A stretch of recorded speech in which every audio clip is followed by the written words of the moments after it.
Governor Ron DeSantis trying to keep with that theme of optimism in Port Charlotte today, as power crews of the LCEC are still trying to get the power back on, and many parts of Lee County still without, now 12 days after the hurricane. Thanks for joining us here at 11. I'm Chris Earl. And I'm Nadine Yanis. Some LCEC customers who did get power back after Ian were in the dark once again after storms this weekend. So take a look. Now LCEC says they have more than 3,000 customers without power in Cape Coral and North Fort Myers combined. The numbers, Pine Island and Sanibel, still stay the same as they are working to restore power there. Fox 4's Calvin Lewis went to one of the areas still trying to get back onto the grid and shows us the biggest challenge facing those utility crews tonight.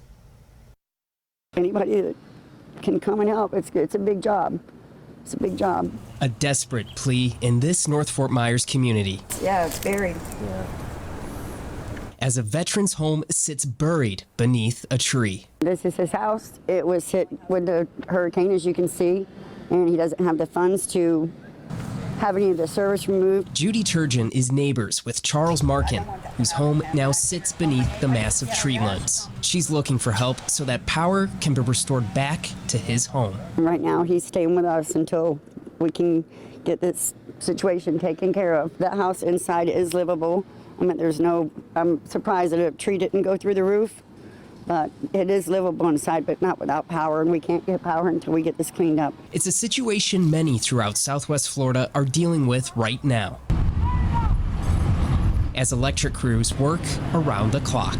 At the end, you're doing a lot of work, and it's in the toughest areas, maybe in backyards and hard to access areas, only to get 3, 4, or small pockets of customers on at a time. But when there's vegetation or debris, LCEC says that makes it difficult for line crews to access utilities. What they have to do, tree trimming crew to come clear all of that, and then they can restore the lines. Often, they're not going to stand there and wait. They'll go, and then they have to go back after the vegetation is cleared. Something Turgeon hopes can be done sooner rather than later at her neighbor's home. We have a lot of good veterans here and a lot of organizations that are willing to help. So I'm just hoping that somebody will be willing to get back.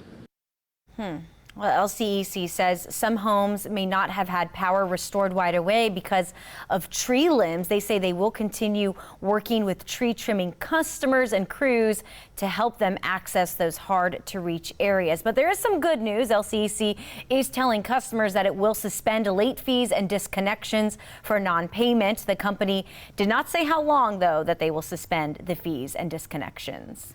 Florida Power and Light says it has essentially restored power to all customers in Southwest Florida after Hurricane Ian hit. And for customers in Charlotte County on Little Gasparilla Island, FPL says it should have the power back on by midnight, an hour from now. FPL says only about 40 homes on the island are too damaged to receive power safely right now. The company took barges to move trucks and equipment into the island to help with the restoration efforts. If you do have power, you're probably also waiting on internet, though, to come back. Comcast says about 1,700 workers are still trying to restore a connection for customers.